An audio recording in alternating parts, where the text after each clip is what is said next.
but tonight you're all here to see Jim Parr, who's a retired elementary school teacher, and now he's working some, in addition to his work at a bookstore and a day camp, he's also an author, and he's here to talk about his book this evening, World War II in Massachusetts. So, welcome, Jim. Thank you.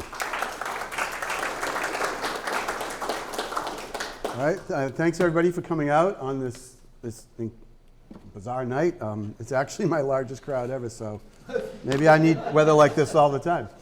Yeah, I retired from teaching 2 years ago, but I had already been writing some local histories before that. This is my fourth book, and I kind of specialize in local history. I grew up in Dedham, so I have a book about Dedham, and I taught in Framingham, and I wrote two books about Framingham with a friend of mine.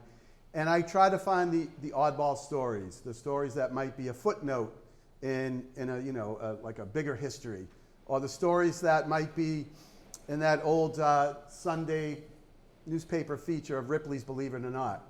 And I love when I find a story and when I tell it and people say, "Wow, I didn't know that," because that's the way I respond when I find stories like this that have been buried for 80 years or more in the case of World War II, or just where in some place that wasn't easily accessible. So I'm like a collector of stories, and I try to find the really good ones that will have people saying, "Wow." So hopefully I'll be able to do that tonight. So there is a series by this publisher, Arcadia, called World War II blank, and it describes World War II, the home front, in lots of different places. And there's one for Mid-Coast Maine, there's one for Martha's Vineyard, there's one for somewhere out in the Midwest. The topic of World War II Massachusetts is a really big one. After the war, some of the local towns, Walpole might have even done this, published their own history of World War II, and some of them are about this thick, and they list every single initiative they had. They list all of the soldiers who fought. So this isn't that type of book. It's more of a survey with some interesting stories and obviously some historical background to figure out what's going on during particular times. So I start off with a story that not too many people know. I certainly didn't know it. And it is the story of Tuesday, December 9th, 1941. This is 2 days after the attack on Pearl Harbor. And the citizens of Massachusetts, for about 2.5 hours, believed that they were under attack by enemy airplanes, that another attack was happening. It was around noontime. Rumors had been swirling, and around noontime, they heard the air raid sirens, and people were going about their daily business and wondering, is this for real? And people said, yes, it is. So the civil defense people came out. They blocked all the roads into Boston. The governor, Leverett Saltonstall, he got on the radio to say that enemy planes were only 2 hours away. And they sent children home from school. They emptied the Navy Yard. There were traffic jams. But it wasn't really the pandemonium you might expect.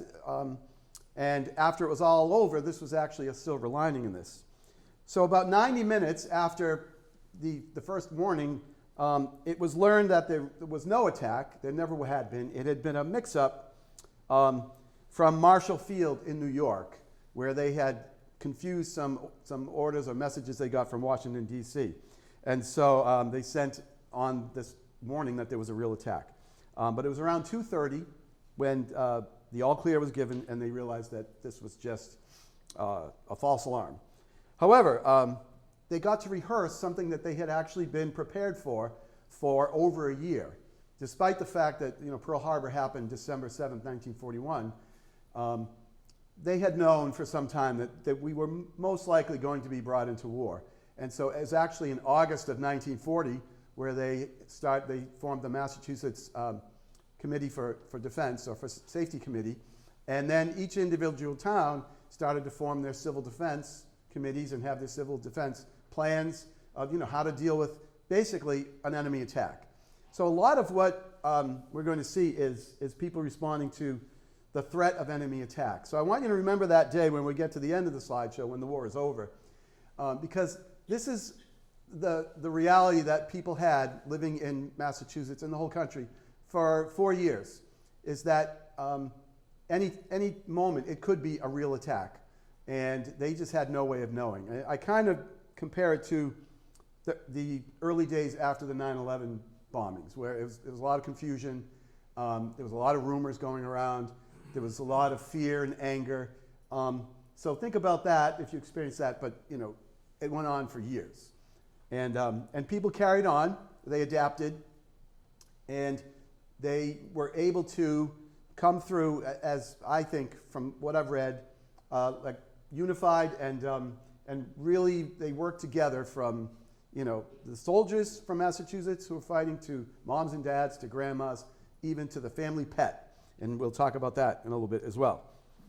So my book is divided up into a couple of sections. They all end in shun, maybe because I was a phonics teacher. I like that pattern. So the first one is preparation. And as I said, the preparation actually started before the war. And some of the preparation was military preparation, and some of it was responding to events around the world that was causing some inconvenience, at the least, to Americans, and they had to respond somehow.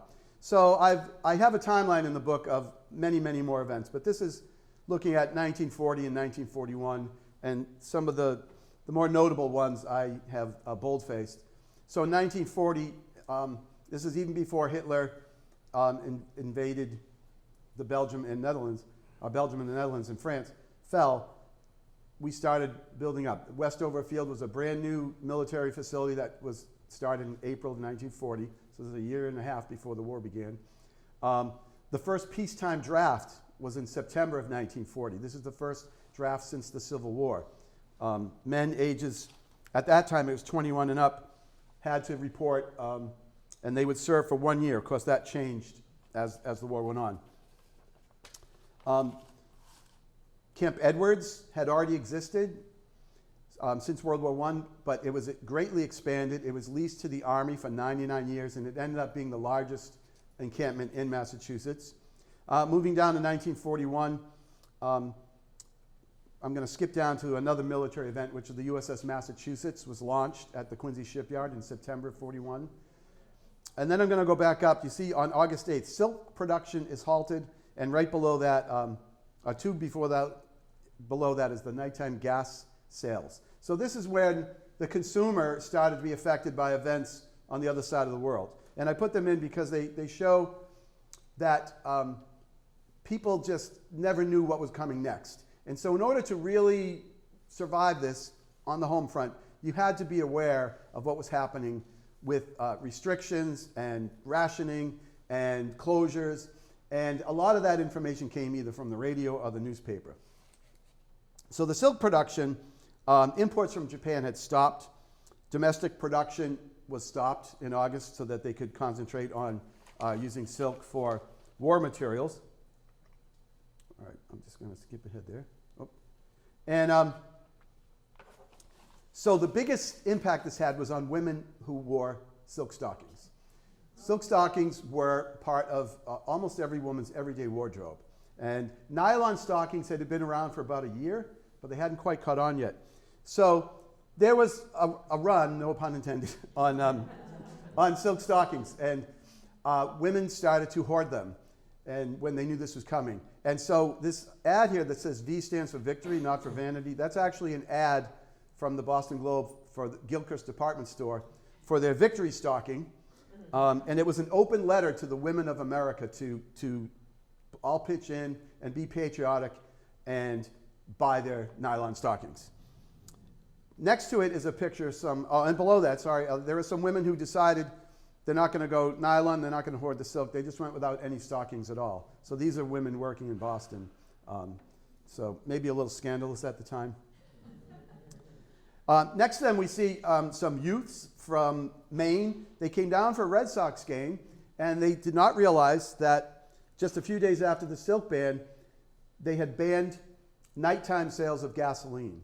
So from 7 p.m. to 7 a.m., no gasoline would be sold. Part of this was because the oil had been designated to Britain. It was, they had turned over the British fleet, the 1/5 of the tanker fleet. And so this is on the East Coast, so there just wasn't the oil for the gasoline. And this this was before there was gas rationing. Remember, this is before the war started. So the East Coast were affected. And again, if you weren't on your toes and you didn't, listen to the news or read the paper, then you could find yourself inconvenienced, at the least. Just to go back, this was when they had the lottery for the draft. So the draft was instituted in September. They had the lottery in October, and then soldiers had to report in January. And this was an interesting story, kind of like a Ripley's Believe It or Not.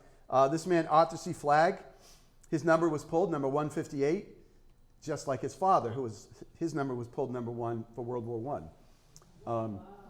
And that is the Secretary of War, Henry Morgenthau. He is, Henry Stimson. He's pulling the capsule there. And I looked up Alden C. Flagg, that's the man from Acton, and he actually survived the war and he came back and lived a nice long life in Acton. So I was glad to hear that. And despite the fact that we instituted the draft, most of the soldiers during World War II were actually volunteers. My next section I call reaction adaptation. So we're at war and people are going to react mostly in good ways and positive ways, but there's always some bad actors. But that fear was real. So, and that false alarm that I told you on December 9th was real. And so living here on the coast, we would have been under threat from attack by air from Germany. And so we had to take some steps to make sure that if that did happen, well, number one, that we didn't want it to happen. And number two, if it did, that we'd be ready. So the Golden Dome of the State House was painted a battleship gray. This is a fun fact that the duck tours like to tell you. It is one of the true facts that they tell. And here you can see some photos of them in the middle of that painting. And that was, for the duration, because that would have been something to, with the reflection of the moonlight or whatever, just would have been like a beacon, which it is on Beacon Hill, directing airplanes in. Another problem was the sky glow. So sky glow, and here's a nice young local lady holding a poster that says "Sky glow helps the foe," and it says I can't read it. Sorry. Dim out time is from dusk to dawn. So sky glow is the artificial light that goes up vertically into the sky, and it comes from headlights from cars. It comes from office buildings, from lights in people's houses, and especially along the coast. And it wasn't so much, it turned out it wasn't so much the airplanes that we needed to fear, because there never was any German attack launched through the air over the Atlantic Ocean, but it was the U-boats. And sky glow, and you can see in that poster, actually helped to silhouette any of the merchant ships that were traveling along the New England coast, and it made them sitting ducks for U-boats. In fact, when the war was over and they had some captured U-boat logs that the captains had written, one of them, who managed to get into Boston Harbor and lay down some mines, which never actually went off, thankfully, but he said that Boston was lit up like a Christmas tree. And this was well into the war. So it was a real serious thing for people to, especially if they lived on the coast, to abide by these rules. And when I said that you needed to be on your toes, this would change as the seasons changed when dusk was. So the newspapers actually printed schedules of what time you needed to observe your dim out. If you look at the map, that little red dot there is pointing to Walpole. So Walpole was just outside of the 12-mile Boston radius. Dedham, where I grew up, is inside of there. So all the towns within 12 miles of Boston had stricter rules than the towns that were further out. And the ways that they prevented this was that there were covers that you could either make or purchase for your headlights so that they wouldn't shine up. You couldn't, if you lived along the coast, you couldn't park facing the coast with your headlights. Christmas lights after that first Christmas were not allowed in some of these areas. They would put these hoods on street lights, and maybe every other street light would be turned off. So this was called a dim out. And a dim out was a longer period of time for most of the war. A blackout, which we hear a lot about like in movies and things, a blackout was for like one short period of time, maybe for a few hours or overnight. And it really was a test to see that everybody was able to extinguish all the light they could to try to make either their town or their county as dark as possible. And people lived under these dim out conditions for about 2.5 years. One of the other things that happened, a reaction from the government and from President Roosevelt, is that enemy aliens were declared. These were German, Italian, and Japanese non-citizens. There were about 200,000 of them that were declared enemy aliens by Roosevelt. This was on December 11th. And they had very restrictive rules about how they could move about and what they had to do. They had to register at the post office starting in February of 42. They were not allowed to own cameras, firearms, shortwave radios. Their movement was restricted. If they wanted to leave their town, they had to get permission and have a pass to go through. So this persisted for most of the war. This is a picture of the Italian fishing fleet, which was grounded in Boston Harbor. They feared that somehow they would travel out and rendezvous with ships and bring them supplies. Even though many of these Italian fishermen had lived in the country for generations, or they had sons who were fighting in the war. So that status for these citizens remained throughout the war, except for the Italians, who had some strong lobbying efforts from Italian-American groups. So that was lifted in November of 42 for Italian non-citizens. Rationing was something that needed to be done. Rationing was either because the supplies or ingredients just weren't available because they came from other parts of the world that were in conflict, or the supplies and ingredients needed to be used for the war effort. The first item to be rationed was sugar. That was in May of 1942. That was also the longest. That was the one that was the last one to be lifted. And in order to do this, they had to create a ration card. They had to interview people to find out what who was living in their household and what their sugar purchasing habits were. And then they would issue them a card. And so they, in order to get this maybe angry and kind of unruly group of people organized and to calm them down, they chose a group that does this professionally, which is teachers. And so for about 3 days, all the schools in Massachusetts were closed, and the kids were happy about that. And citizens went down to their local elementary school or high school, and the teachers were there to fill out the information and give them their ration cards. And they did the same thing for the gas rationing shortly thereafter. I have a headline here that just to show you that not everybody was like let's go USA. This is from Taunton. There was ration books that were stolen from the office. The sugar ration cards, when they were delivered to what's now we call Metro West, they actually were delivered under state police guard, and they were kept at the state police headquarters until they were ready to be distributed. There were also people who had counterfeit ration cards. So that's just typical human behavior, whether there's a war or not. These are just some headlines of some of the other things that were either banned or restricted, or it just wasn't around. The fireworks ban came in 1943, and we still have a fireworks ban in Massachusetts for personal fireworks. So that's when it started, was during the war. And over the years, different governments have just decided that we should keep it. Electric signs within 12 miles, that's that black radius I showed you. Shoes were rationed. Only 20 different flavors of ice cream, so that was your sugar there.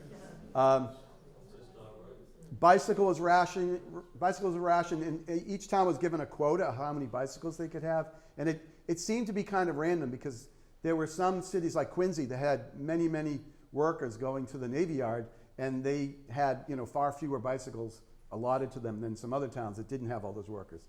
So I'm sure that it was kind of confusing at first, and you can't please all the people all the time. And again, this was going on for 4 years. One of the rationing efforts that didn't stick was the rationing of sliced bread. So sliced bread was rationed. The rationale was that the steel in the slicers needed to be used by the military to make tanks and planes and bombs. So in January of 43, and there were lots of ads saying, we'll teach you how to slice your own bread. They wanted to prepare people for this horrible thing that was happening.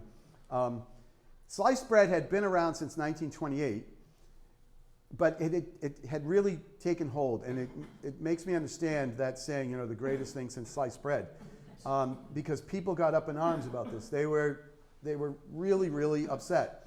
And again, there was some hoarding going on because there were some bakers who had, they had extra slicers, back in their stockroom somewhere. So they were offering sliced bread when others were not. And there were, again, like near riots of people finding out where their sliced bread was at. So this only lasted till March of 43, so 2 months. And this was an ad in the Boston Globe announcing the end of the ban on sliced bread. What a joy to not have to slice bread. What a blessing that children may once again help themselves to good bread. Now more than ever, on these days of rationing and food shortages, Wonder Bread comes as a godsend.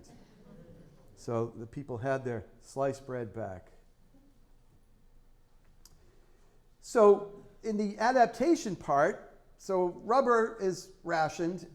They had rubber recycling efforts, but a lot of the rubber that was brought in had already been recycled, and it really wasn't usable. Gasoline was rationed. So Old Dobbin, which is kind of a generic nickname for horses back in the day, so Old Dobbin made a comeback. And this is from a song that was popular in 1943. It's actually a remake of an older song called Put On Your Old Gray Bonnet. And it talks about a guy who's romancing his girl, and his car breaks down, but they can just jump in the old Shay there and be happy and patriotic all at the same time. So I found dozens and dozens of examples of towns, businesses that found a horse. There were still horses around, and they were able to put them to use.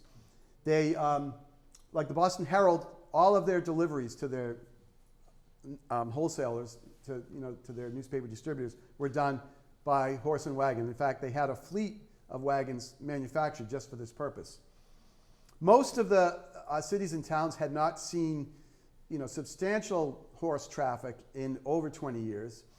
There were still the random ragman or iceman, but most of them had already changed their road composition. They had changed their right-of-ways and their road rules. They had gotten rid of a lot of these water fountains and other amenities that horses needed. And so they had to go back and see what can we do to accommodate the horses. This is a water fountain. You might recognize it. It's in Newton Center. It was originally placed there in 1897 by the MSPCA. And this story here was about in 1943 when the mayor, they reopened it. So a lot of them had been connected to the municipal water system, and then they had been shut off. So they turned it back on because you got to keep Old Dobbin, from being too thirsty. Eventually, it became sort of just a fad. They found that the shoes that worked best for the horses were rubber shoes on this, the pavement that they had at the time, and there wasn't really any rubber. There were hay shortages, and it just and people started to realize, oh, that's why we don't have horses anymore. But there were still some who were, into the horse thing and using it. They did find another use for the horse, though. Sorry. So beef is being rationed. Beef is scarce, and the government really had an all-out effort with advertising and even promotional films to try to get people to eat horse meat because it was tender and tasty.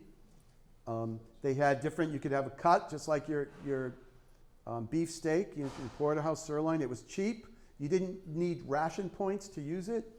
And it was on sale at different places down in downtown Boston. And surprisingly, there was no waiting. The Harvard Faculty Club, they had a horse meat special. You could get a horse meat steak, onions and potatoes, and that was popular for a short time. And again, just like some of the other things, the horse meat, it didn't really stay. It was more of a fad.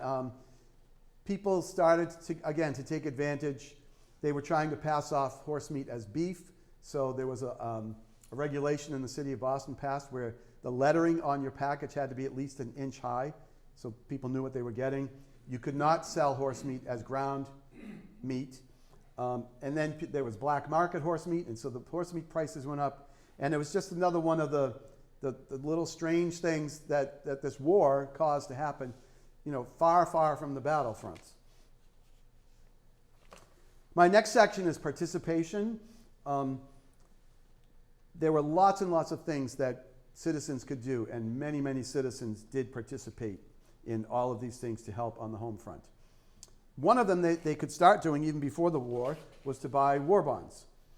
And war bonds were actually introduced during the Civil War, and then again in World War I they were called Liberty Bonds. And at first they were known as defense bonds because they were introduced in April of 1941, so before the war started. And then after the war, they called them war bonds. You can see this is a stamp booklet, and they just stamped the word war over the word defense.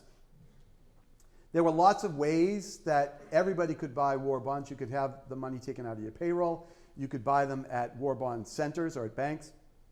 Children could buy these stamps for 10 cents or 25 cents, and when they had enough, like for $25, they would turn in their booklet, and they would get their war bond. The symbol for the war bond you might recognize, and that is the Minuteman statue, which stands at the Old North Bridge in Concord. And it's no coincidence that this was designed, and this whole campaign, war bond campaign, was the idea, the brainchild of a Massachusetts man. It was a Amherst College professor named Peter Odegaard, and he was actually an expert on propaganda. And this really is a type of propaganda. Propaganda isn't always necessarily negative, but it's a way to through symbols, through rallies, through getting celebrities to buy in, just to get people all on board thinking the same way. And so this statue was chosen, and it was used on everything. It was used on the bond itself. It was used in newspaper ads. Here you see it. That's a poster. It was used on the stamps, and it was a very successful propaganda campaign. One other way you could buy your war bonds was to go to a rally, and these rallies were pretty exciting things. Sometimes they would have celebrities, like Hollywood celebrities would come. They had entertainment, they had music, and they also had Hitler bashing. So there's a couple of examples here. The one on your left is some girls on Boston Common, and they have either bought a bond or maybe their mom did, so they get to drive a nail in Hitler's coffin. You can see them in their Sunday best. The other one is one of my favorite stories. I think it's a story that convinced me that I had to write this book. So this is Natick, right next door to where I live, and I drive by the Natick Common all the time. So that is a tombstone. It says Adolf Schicklgruber. That was a derisive nickname that was given to Hitler under the mistaken idea that was his actual last name. But it wasn't. It was his father's name. His father was born, can't remember his first name, Schicklgruber, and then he did marry a man named Hitler and took his name. So Hitler was actually Hitler's last name, but it doesn't sound as threatening when you think about, that the world is being dominated by Schicklgruber. So it was used in editorials. It was used in a lot of these rallies where they would label him as Adolf Schicklgruber. They loved to make effigies of the top three. One town called them the three incendiary bums, and it was Hirohito, Mussolini, and Hitler. And sometimes, like this event in Natick, featured all three. So it started with a parade, a Horribles Parade, which is an old New England tradition of people just dressing up and sort of mocking either the government or popular culture of the time. So Horribles Parade with a band and a wagon being pulled by Old Dobbin, and then the big three hanging from nooses from a gallows on the back of the hay cart. So at midnight, this is after they had an auction to raise money. They sold an autographed Lou Gehrig baseball, which was auctioned off by Joe Cronin, who was the manager of the Red Sox at the time. At midnight, they buried the coffin with Schicklgruber in it as they played the old jazz tune, "I'll Be Glad When You're Dead, You Rascal You." And they buried him right on Native Common. And then everybody went home and everybody's happy, except a few local citizens who didn't feel comfortable having the Fuhrer on their common. So a few days later, they dug him up. And they drove him to the Waltham dump and threw him in the dump. From there, some enterprising person said, you know, I'm gonna do something with this. So they took the coffin with Schicklgruber inside of it, and they brought it to Boston. And these were movie producers, no one that I've ever heard of. And they auctioned it off to whoever would buy the highest denomination war bond. And a woman bought it, a woman from Cambridge. She bought a $500 war bond, so she got possession of the coffin, and she wanted to throw it in Boston Harbor, like a tea party kind of thing. The Coast Guard wouldn't let her, so she and her friends, eventually, they made their way to the Fort Point Channel Bridge, and they tossed it in, and off it went out to sea, never to be seen again. I'm going to skip that and go to here. So scrap drives were another way that everybody could participate from, mostly children. This is one where the children really got involved. They had scrap drives and recycling old scrap iron and metal had been going on for years. But this was something that they really thought would get everybody involved. And the kids, they did it with a passion. They would have incentives for the children. For both war bonds and scrap drives. They could win war bonds or movie tickets.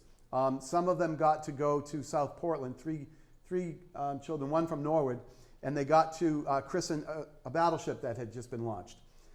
So the kids went a little wild, but so did everybody else. So here's a picture. The one in the middle is our governor, Leverett Saltonstall, and this is in October of 42, and he is blasting Hitler's face, which has been attached to the decorative iron railing around the State House.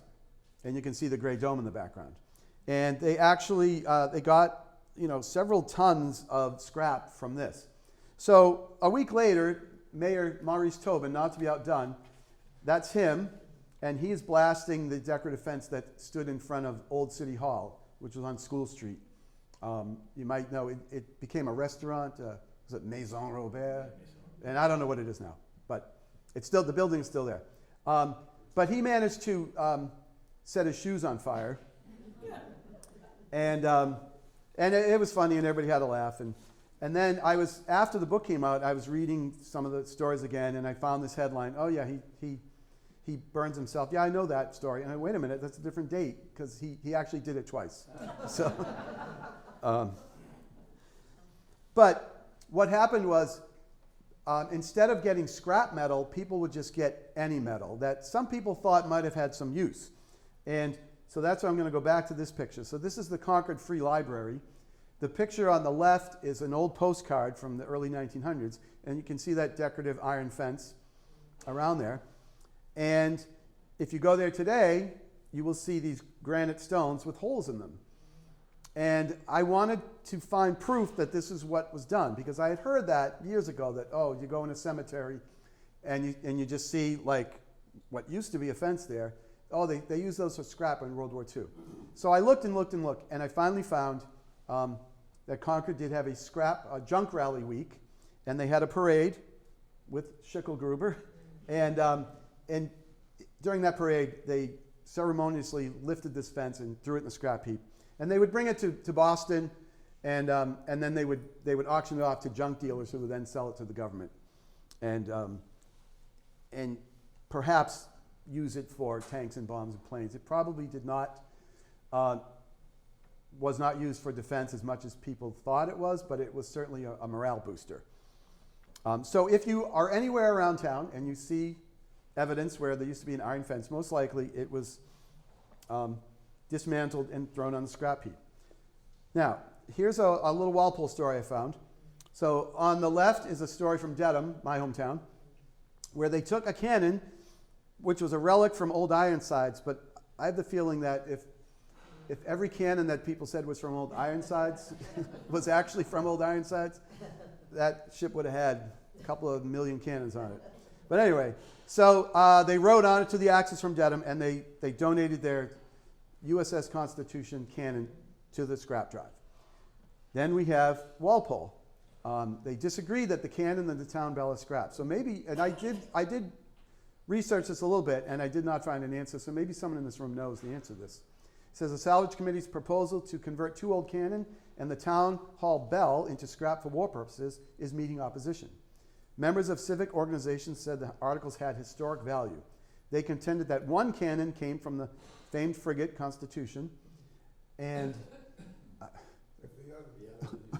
that the other was used in the Civil War. The bell tolled when President McKinley died. Now, somebody who lives in Walpole did say that they know of a cannon somewhere, near a soccer field, maybe? Right over here. Do you think that's the cannon in question? I have no idea. Yeah, so I'm still researching this. But it just shows you, again, that not everybody was on board, like, you're going to take our history away. I think that's more important. And there probably were some disagreements and maybe some arguments about this. So it wasn't all cut and dry, like everybody was all on board, like, yeah, let's tear down, our past and donate it to the war effort. So another way that people participated was in the manufacture of military goods here in Massachusetts. Most of the, if not all of the companies that were already in the state manufacturing a variety of goods converted to wartime production.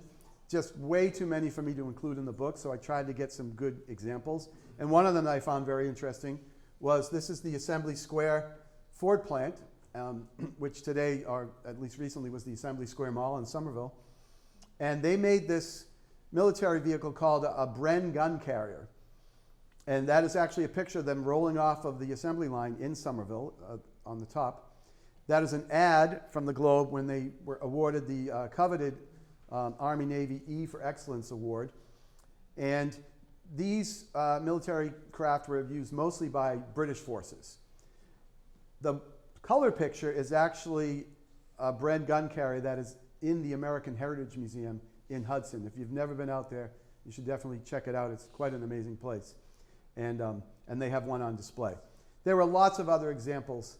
I'm sure that any town, any manufacturing concern in Walpole here that was existing at the time did something to convert to war effort. Where I taught and lived in Framingham, we had the Denison Manufacturing Company. They were known for their crepe paper and their tags, and they did a lot of different things. One of them was they made small parachutes that out of crepe paper that could drop supplies down.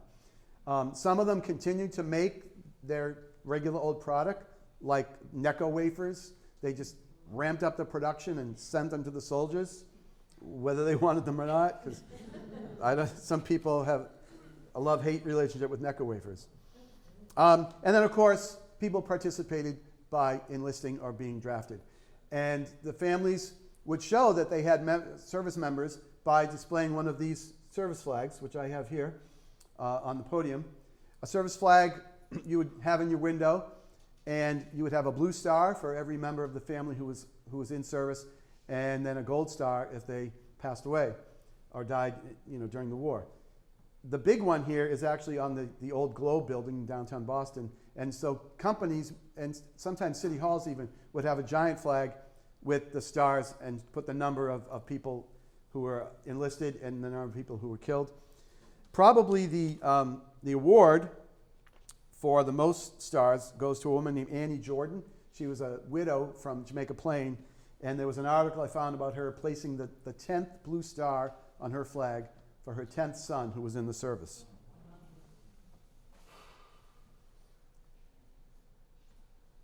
This was what I found to be one of the most inspiring stories. It was a program called Dogs for Defense. And I said earlier that everyone from grandma and grandpa down to the family pet could participate and help the war effort.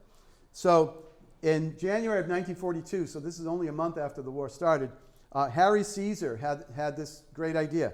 He was a businessman. He was the president of the American Kennel Club. And he wanted to recruit 125,000 dogs from people's homes, people's family pets. And they would serve as military guards at different installations or manufacturing places. Or some of them would actually go overseas and be trained to help in, scouting out enemy snipers. And the program was run on a local level, and they were, dog trainers they would have like a camp locally, and then the dogs would be sent to different other areas to be trained by Army personnel. And they got lots and lots of dogs. And people were willing and actually eager to have their dogs participate in this program. And I think about my niece who had, her dog had a bandana around his neck during her wedding that said, "Best dog." And people have their dogs in their Christmas photos. And I just saw an article, I was in the New Yorker, about people, are we humanizing our pets too much? And so it's a real contrast, not to put down any pet owners today, but it's just hard to imagine the way people feel about their dogs, to say 80 years, like they did 80 years ago, take my dog, I don't know if I'll get him back, but anything for the war effort, especially if you are a child. So this picture here is two local kids. Their names are Ann and Robert McKenzie from Randolph. Their dog is a German Shepherd named Sailor. And they heard an ad on the radio, a plea on the radio looking for dogs. And they named the dog after their uncle, who was a sailor serving in the war, and they asked their parents, can we send Sailor to help our uncle get home soon? So Sailor went off, and Sailor did not go to some, local or, Midwestern, military facility. He went to Burma, to the jungles of Burma. And he was actually used to help locate snipers. He had a handler whose name was Rusty Meisner. He was from the Midwest. And throughout the course of the war, towards the end of the war, Rusty wrote, or his commanding officer wrote to the Mackenzie family, detailing how Sailor had actually saved his life twice by alerting to Japanese snipers who were hidden in the jungle. And Rusty was able to kill some of them and capture some of the others because of Sailor. And so towards the end of the war, Rusty was really attached to this dog, as you would imagine, and he wanted to keep the dog. So he wrote to the family, and it became a little mini drama across the country. Will they give the dog or will they get it back? There was a man from Cambridge who offered to give them a new Irish setter puppy instead of Sailor, but the kids really wanted Sailor back, and they got him back, and he lived out his days in Randolph with the kids. The other dog in here is a German Shepherd, but they didn't have to be German Shepherds. In fact, they would take any breed of dog if it had to be a certain size and weight, except for chows. They found that they just they couldn't work with them for some reason. So this other dog is named Bessie. Bessie's from Dedham. And Bessie had a couple of different stints at a Coast Guard base. And Bessie came back. This is her honorable discharge. And I'll just read part of it. It says that she's awarded the Certificate of Faithful Service and Honorable Discharge. And Bessie came home and she lived out her days and was buried in the backyard in Dedham under her favorite blanket. Not every dog made it. Some of them were too friendly, and so they were sent back. So this next section is fortification. Even though I'm talking about the home front, I couldn't ignore all the military installations here in Massachusetts and all the military production. So I did a little bit about each one, but most of them have their own entire book written about them with much more detail. And again, sticking to the story theme, I tried to find stories related to these places as best I could. So this is a little sample of most of the military installations here in Massachusetts. Some of them were where soldiers they were intake centers like Fort Devens, Camp Edwards, Camp Miles Standish, and Camp Framingham, and where soldiers were trained. The ones below there is where military equipment and munitions were made at the Watertown Arsenal, which had been around for a couple of hundred years, or anyway, in Springfield Armory. The Navy Yard, those had all been around, and they were obviously modernized, and they employed many, many civilian workers. In fact, my mother, her sister, and her father, my grandfather, all worked at the Boston Navy Yard. And I dedicated the book to her family and my father, who served. But it was very typical for people to have lots and lots of family members working at these places. On the other side, we have some of the air bases the South Weymouth Naval Air Station, which was a blimp station for U-boat patrols. The Naval Air Station in Squantum, which had been around during World War I. There was a lot of training going on there. Westover Field was the brand new facility out by Springfield. The harbors were defended. A lot of old forts from 1812 or Civil War that were sort of retrofitted and with big guns to protect either Boston Harbor or, in the case of New Bedford, to the entrance to the Cape Cod Canal. And there were also fortifications on the northern side of the Cape Cod Canal. And some of those you can still go and see to this day. And then we had storage depots for ammunition.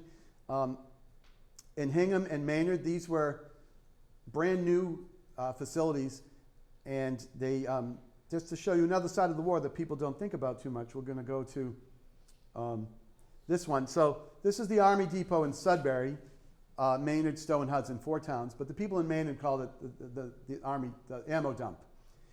And again, something we don't think about, but the cost to the people who were living in these towns. There were 139 families who, within a very short amount of time, had to leave their land, where some of them had been for generations. They were mostly farmers, and where are you going to get farmland close to Boston? So they had to, change their entire lives. It was, I think it's about 4 square miles that was taken, and this is March of '42, so shortly after the war started. This particular facility was owned by the Army up until like early 2000, and now it is the Assabet Valley Wildlife Refuge, and you can walk there. It's a nature preserve, and 55 of these concrete ammunition bunkers are still there. They were connected by railroad tracks. They were built into the earth, and they're still there. You can go see them. Some of the other ones, like over in Hingham, a lot of that's been redeveloped for different things, but there are some walking trails through there. This is a little bit about the South Weymouth Naval Air Station. As I said, it was a base for U-boat patrols. And let's see, they were LTAs, they were called, lighter than aircraft. We call them blimps. And it was really important because I talked about that sky glow. In the first 3 weeks of 1942, there were 35 Allied merchant ships that were sunk off the New England coast by U-boats. So U-boats were a big problem. Once there was a base down in New Jersey, and this new base would help cover the East Coast. And once those were established, they did help to deter U-boats. They were armed, these blimps. I think there were about 15 of them that were stationed at South Weymouth, but they never actually engaged the enemy. They were useful in rescuing some of the victims of some of these sinkings. This is a story, another crazy story, the U-boat shells Boston trawler. So this was in June of 1944. A sailing fishing boat went off of Nova Scotia, and they were attacked by a U-boat. And they all survived, which is amazing. Most of the crew got into their dories and rowed away, but the captain and like his best friend and the dog, the ship's dog, all stayed on board. It was called the Lark, and they somehow managed to survive. And they were just pummeled by this U-boat, shelled. You can see those are shell holes, bullets, and they managed to limp back to Boston Harbor the next day, and they found over 500 bullet holes in the sails of this ship. They became minor celebrities for a little bit, and that U-boat was eventually sunk later in the war. So interesting stories, as I said. So some of you might know about Kilroy. Kilroy was, I guess today we would call it a meme, but it was a piece of graffiti, it was a saying, it was a drawing, and it started to appear in Europe like towards the end of the war. And it would appear everywhere. Sometimes it had this picture with this guy with a long nose peering over the fence. Sometimes it would just say Kilroy was here. It was found on the sides of bombed out buildings, on bombs themselves, on walls, on any place you could think of. GIs would write it. And so that was towards the end of the war. And then it started to take off here in the States, and people were using it here. There were 2 Kilroy jazz songs that were recorded. There was a Kilroy movie, Kilroy Was Here movie. Kids would like doodle it on their notebooks. And if they didn't do their homework, they would tell the teacher, oh, Kilroy must have taken it. So it became a nationwide phenomenon. And people, as they would, were curious, well, how did this start? Who's Kilroy? So the Boston Elevated Railway had a contest, an essay contest, to see who was the real Kilroy. And whoever wrote the best essay that convinced whoever the judges were that they were Kilroy, they would win a prize. Now, there had been a Kilroy about a year earlier that claimed to be the Kilroy. His name was Francis Kilroy of Everett. And he claimed that when he was stationed in Florida and he got sick, his friend went over to Italy. He got shipped out to Italy, but Kilroy was sick. He couldn't go yet. So his friend missed him, and he wrote, Kilroy's coming. And it kind of changed into Kilroy Was Here. That was a local story. It didn't get a lot of traction. But a year later, James Kilroy of Halifax, Massachusetts, he claimed that he worked at the Quincy shipyard. And just to make a long story short, because there's lots of different versions of this, but basically he would inspect rivets and he would write Kilroy Was Here to prove that he had inspected them. So they liked his story best, and they gave him his prize, which was this 20-ton 1910 model streetcar, retired streetcar. This is a picture of them putting it on a truck to deliver it to his home in Halifax, but he actually had a use for it because he had 9 children, and he was going to use it as either extra sleeping quarters or a playroom for the 9 children. The city of Quincy has had a couple of Kilroy festivals in the past, so they certainly believe that this is the real Kilroy. And they actually have a new development. There's restaurants and a parking garage, and it's called Kilroy Square. And there's a big, giant metal sculpture of Kilroy on the side of that building today. Some of these other military installations had prisoners of war, Germans and Italians. Prisoners were kept at Camp Miles Standish, which was in Taunton. There were as many as 2,000 prisoners, mostly Italians. They were kept at Camp Devens, at Camp Edwards. A lot of them tried to escape, even though they really didn't have anywhere to go. It's not like they are actually, there's no friendly armies nearby, so most of them were caught pretty soon after they escaped. They were used, you can see there's a headline there, they were used to pick apples. Some of them, there was a no-name hurricane in 1942, and they were used to go chop the wood so that they could turn it into lumber. After September of 1943, when Italy surrendered, those POWs became known as co-belligerents, and they had a lot more freedom where they could actually go out into the community. They could go to church, they could go to social gatherings, especially in the Italian communities. And they actually met some women and married them. There's several stories in Framingham, which had a large Italian community, and the prisoners came down from Fort Devens to work at Cushing Hospital. This is a grotto that was built by Italian prisoners on the grounds of Camp Miles Standish. And today it's a industrial park, but this grotto is still there. It's the only thing remaining from when that was a military camp. So with all these planes training, especially out of Squantum and Quincy, there were unfortunately a lot of crashes in Massachusetts. So flyers who never really made it to battle, but who died heroes just the same. This is on the corner of Charles River and Grove Street. It's on the Wellesley, Needham, Dover line.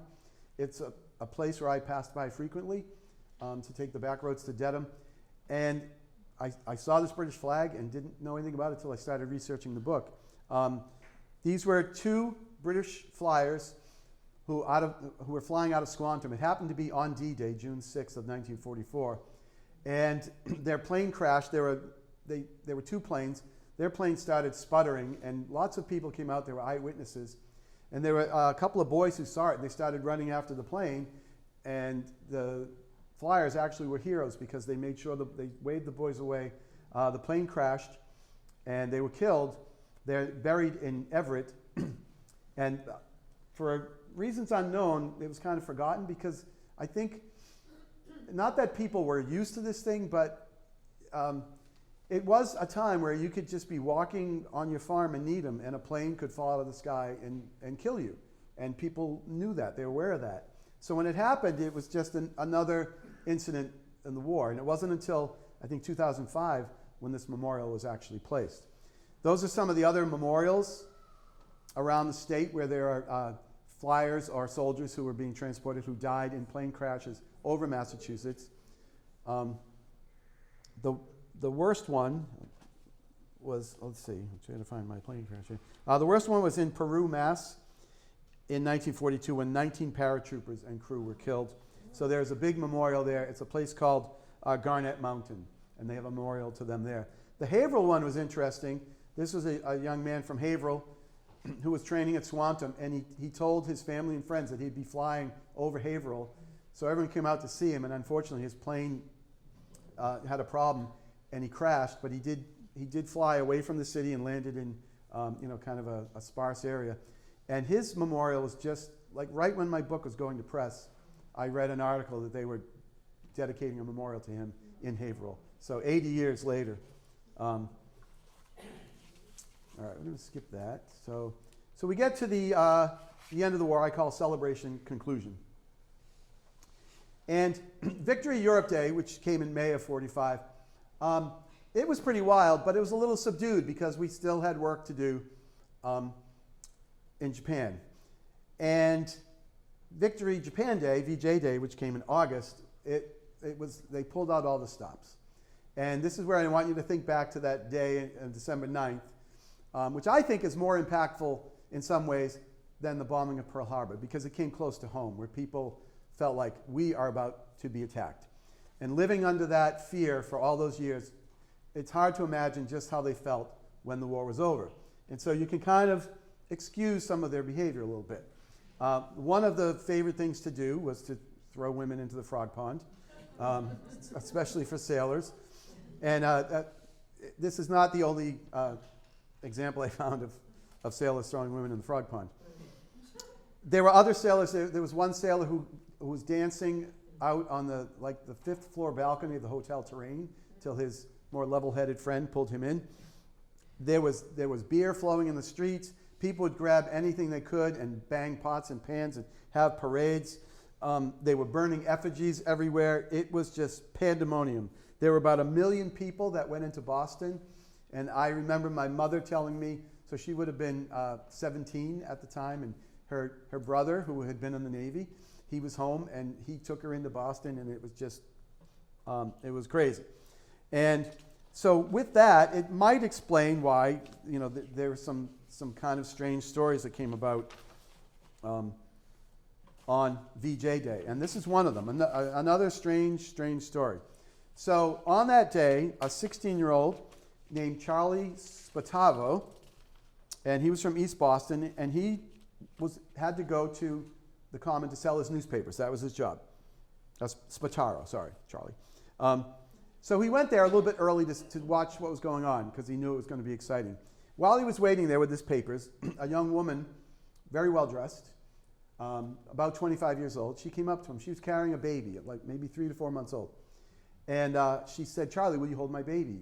She didn't know it was Charlie. Sorry. She just said, "Young man, would you hold my baby? I have to make a phone call." And she gave him 2 $1 bills. And she walked off into the crowd and never came back. And so 16-year-old Charlie is standing there with the baby and the $2. And he's got to sell his papers. And he's waiting and he's waiting and waiting, and she doesn't come back. So he finds some sympathetic young girls from Dorchester, and they say, "All right, we'll hold the baby and look for the mother." So they take the baby, and he goes to sell his newspapers.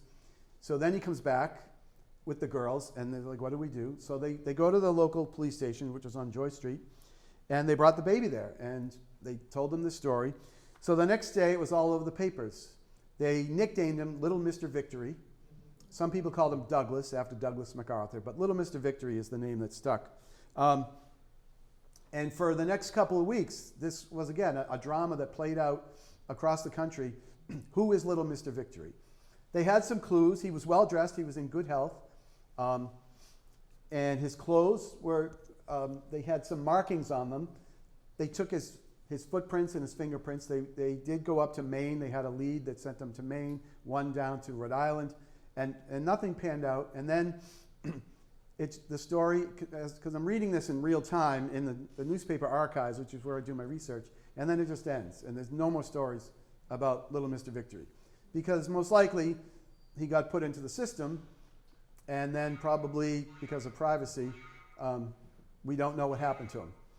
So as I continue to search, I do find an article written 60 years later. It's the 60th anniversary of VJ Day, and a local writer wrote about Little Mr. Victory. A week later, Charlie wrote a letter to the editor. So he's now, he's 76 years old, and he corrected some of the mistakes that were made at the time. And he ended his letter by saying, "I really wish I knew where Little Mr. Victory was." So I kept searching online and trying. And then I saw this a website, and it had nothing to do with World War II. It was actually about a musical about Babe Ruth that somebody was writing. But at the bottom, this writer says, "Oh, and next week I will reveal the identity of Little Mr. Victory." And it happened to be the man who wrote the Boston Globe article on the 60th anniversary. So I found him on Instagram, and he got right back to me. I was very excited. And I said, "I'm writing a book about World War II. I love this Little Mr. Victory story. You know who he is. Can you tell me what you know about Little Mr. Victory?" And he said, "I'm writing a book too, so I'm not going to tell you." And so it's still a mystery. When's his book coming out? I don't know. So that's the story of Little Mr. Victory. Then there were other stories that I found after my book came out about similar things where people were stowaways coming back from Europe, and several groups of soldiers, I don't know if they were divisions or whatever, they had a mascot, an orphan they had found, and he hung around with them throughout the war. And one of them, they smuggled him back in a duffel bag. He was an orphan. He was about 14 years old. And so that was, that was played out all, who's going to adopt this little kid? They were just really, they were bizarre times, and there were some bizarre things happening. All right, so I'm going to skip that part too, and I'm going to go to the end here. So I do most of my research in newspaper archives because I want to read, I want a primary source to find out, and they're not always accurate, so I try to get several accounts to make sure. So one day while I was just bored or whatever, I decided to type in my address. I live in a house built in 1917. There it is. And I typed in my address into the Boston Globe archives just to see what came up. And I was kind of stunned when this article came up. And I won't read the whole thing, but at the bottom it says, "The other missing man, a Framingham Flyer, is Sergeant Raymond J. Hickey, 29 Arthur Street," which is my house. This was from 1944, May of 1944. So I did more research, and I found out that Raymond J. Hickey, indeed, he lived in my house from the time he was about 2 years old till he left to join. He signed up, and he was a radio man on a Liberator, and they eventually did find his body, and his status was changed to killed in action. And his brother then, his older brother who did not serve, he lived in the house till about the year 2003, and then some other people owned it, and then I bought it, and the inside doesn't look all that different. And so to me, it was kind of my personal living history museum, and I would sit in there and kind of imagine the Hickeys, and his father was a Framingham policeman, and just, up until that time, they were going through everything that I just talked about, the rationing and, dimming out, and then the whole time worrying about their 22-year-old son. And so I ended my book with the story of Raymond Hickey, so I'm just going to read you part of that. Hold on. Grab a book. All right. Military enthusiasts touring the fields and forests across the globe where great battles took place. Standing in these spaces helps them imagine the chaos of the fight and the conflicting emotions of terror and courage of those fighting. One can get a similar experience in Massachusetts, standing on the deck of a battleship or a destroyer built in Quincy or Boston. The war in the home front, on the other hand, was fought by ordinary people in ordinary places, the train stations, the town greens, the city halls. and private homes of the state's 351 cities and towns. Those of us who happen to live in a house built before the war have the privilege of standing in the kitchen where beleaguered moms created meals without the basic ingredients of milk, butter, sugar, and meat, in backyards where victory gardens flourished, in garages where paper and rubber were stored before being hauled to the salvage drive, in living rooms and parlors where moms and dads read the daily newspaper and listened to news reports and presidential addresses on the radio. While I was working on this book in my Arthur Street home, the Hickey family was never far from my thoughts, as I pictured them struggling with the daily challenges of life during wartime, from the mildly inconvenient to the devastatingly tragic. The fact that a young man barely out of his teens left this house to serve his country and never returned is a powerful reminder to me of the sacrifice made by him and thousands like him. I am honored to share his story and add it to the annals of American history. Heroes. Thank you.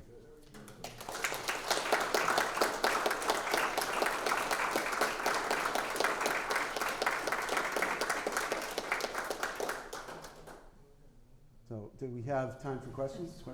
Yes, sir. I have two. I'll start with one and Okay. see if I have time. The first one goes to the beginning. You said they stopped silk production. I'd like to know, where did we produce silk, and where in the country did we produce silk, and how much of it? Because I never heard of that.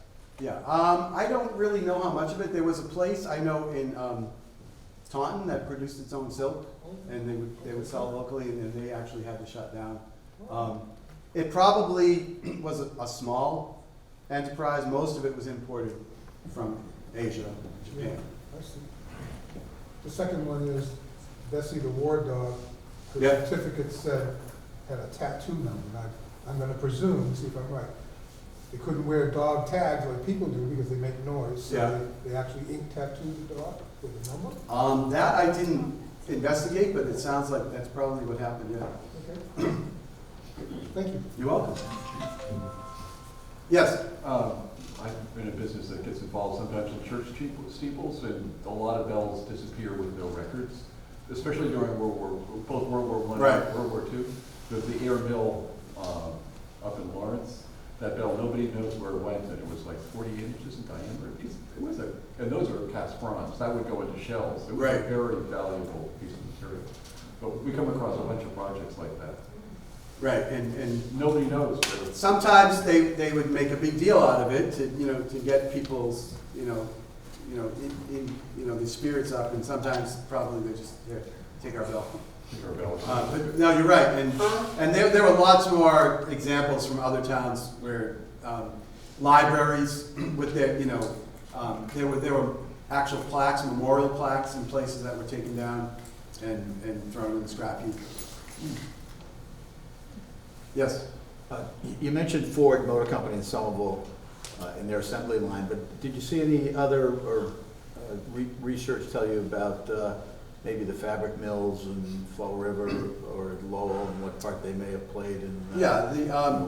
Most of them, like I know in Haverhill, which was the shoe capital, so they were able to make things that were like where you didn't have to retrofit your production facilities very much. So they made things like belts for cartridge belts or canvas bags. I know down in New Bedford, there's a Goodyear rubber company that made, I think they're called barrage balloons, that were these balloons that were kind of floated up to sort of mess up the air attacks.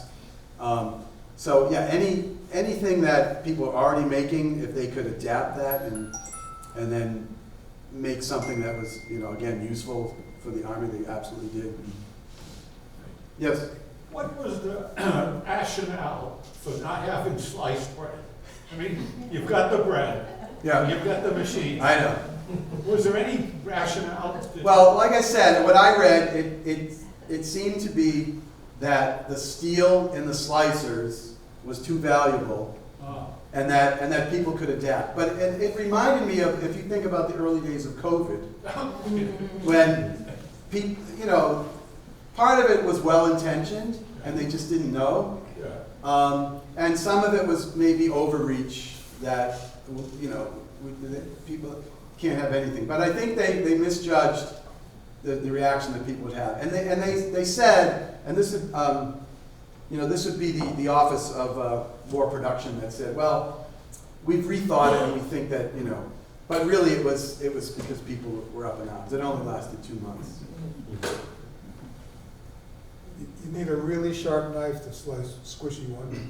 Well, yeah. Well, and there were directions on how to slice the bread, and because people hadn't done it for a while. And they one of the things, I don't know if this is what they believed or it was just, you know, advertising, PR, was that sliced bread allowed children to be more independent because they could just come out and grab the bread and make their own sandwiches. But if you had to slice it, you needed an adult present. So. Yes. Thanks, by the way, very interesting. You're welcome. Thank you. The Where's Kilroy? Yeah. I was down in Washington, D.C. It might have been 5-6 years ago. I went to visit the World War II memorial. Yes. My wife and I were sitting there on a railing or whatever it was in a wall. All of a sudden, we happened to look over and tucked over Yep. in the corner was Kilroy was here. There's two of them. There's two of them hidden on the monuments. Yeah, tucked away so purposely so you can't Exactly. see it. Yeah. That's pretty fun. Yes. What was the purpose of the rag man? The rag man. Yeah, did you say the rag man that went around? and Oh, yeah. Well, they collected during World War II. They recycled everything, and you know, kitchen fats for the glycerin to make Bond. There's a story here about Vaughn Monroe, who was, some of you heard of him. He's a popular recording artist, and he was local to Framingham, and he had a drive to collect old records for the shellac. And so the rags were repurposed somehow. They could be recycled. But rags were always Stop at collected. people's houses to collect rags, or people? I think that was even before the World War II. My mother was telling me about the There rag was a man. horse and a wagon, and a ragman going down the street yelling rag. Yeah. The old rag. It goes back a long way. What are you talking about? We actually, my business still buys wrecking stuff. There was I grew up in Brighton. He's right, there was a guy running around any old rags. And I'm going back early 60s. Mm. My grandmother said he's been doing that since the beginning of the war. Since the beginning, he would collect whatever you threw in the back of his wagon, Yeah. whatever it was. Well, people But I actually remember were. in the early 60s doing that, and I was told he's still been doing that since the Second World War. Yeah, people are innovative, I guess. Yes. I was one, I'm not from around here, but I know Bird Machine is, if anybody knows about Bird Machine, I think they were making centrifuges, which, for World War II, does anybody? Yeah. I Is it can Bird look or into that. Right. Is it a Walpole-based company or is it in Norwood? That's Walpole. It's Walpole, yeah. 2 streets over. Because that was for Reagan. Yeah. What I tried to do is to get a sample of like I would have a story like, all right, so everybody's calling it scrap metal.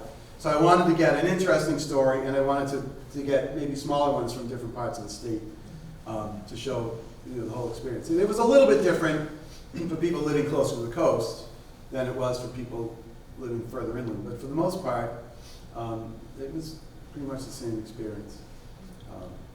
Yes, ma'am. What's next, Jim? Well, Nancy, I'm not sure. So it's almost an obsession to find these stories and just tell them. Sometimes I can't stop. So my other books that I have up here, they are, like I said, I find them really interesting. It's a different take on like a topic that people know a lot about, and I like to find, as I said, the oddball thing. So I have some more Dedham stories. I am interested in true crime. So there's a couple of true crime stories that I'm working on. The World War II, actually, it started, I had some stories that they also have another series called Hidden History of Massachusetts. And I thought that some of the military installations people didn't know about. And in Framingham, right near the school where I taught, there's it's a housing project, but it's called the Muster Field, and it was originally National Guard training ground. But during World War II, it was, there was a group based there from the Midwest, and they worked on the coastal defenses. But they had to revamp the place because it hadn't been used in a long time. And they built it to look like a small New England town.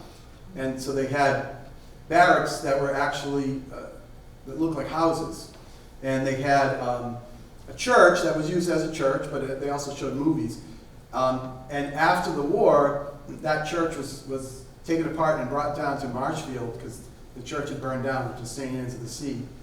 And then I found another one in Milton, and this is in my book, St. Elizabeth's was a new parish that was founded, and the new pastor had been in the military, and they auctioned off everything after the war. I've seen ads where they just had big auctions to buy anything you could think of. And so this priest, he bought a chapel, and it was the St. Elizabeth's Church for about 15 years before they built their permanent church. That's where Building 19 came from. That was in the Hingham Shipyard. It was the Navy designated this building, number 19, and then Jerry Ellis was an entrepreneur. He started off selling like Army surplus stuff and Navy surplus stuff, Building 19. So, yes? After the war, during the 60s, Needham had a Nike base up in one of the hills. It was up there through the 60s to just the beginnings of the 70s. Because I know one of my cousins was Right. stationed there. So, and then it became the Charles River Art for a long time, was up there. I think they're still probably up there, but there's housing Right. that used to be up there for the Nike base. Yeah, and there's a lot of places. Some of them are disappearing now as things get developed. But you can go and find remnants of military installations. Like even in Framingham, we had Cushing Hospital, and now it's a giant park, but the chapel is still there. It's like the one piece that's left.